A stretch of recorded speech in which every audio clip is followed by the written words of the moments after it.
આ તમારી બેબી અહીંયા અભ્યાસ કરે સાહેબ? હા. હવે આજે પાણી ભરાઈ ગયું છે એના માટે આપ શું કહેશો?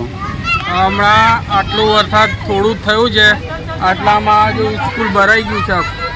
આ છોકરાઓ જો ચાલતા જાય છે, બીમાર પડશે છોકરાઓ, એની જવાબદારી કોણ લેશે? આ પાણી દર વર્ષે ભરાય છે? દર વર્ષે આવું જ પાણી ભરાય છે. તમે આ રીતના બાળકોને મૂકવા આવો છો? આ જ રીતે બધા જો ચાલતા જાય છે બધા બાળકો. આ કોર્પોરેશનને શું કહેવા માંગશો? કોર્પોરેશનથી મારી વિનંતી છે કે આનું નિકાલ કરે કંઈ. શું નામ આપનું? શેખ ઇરફાન ખાન, ઇદરીસ ખાન.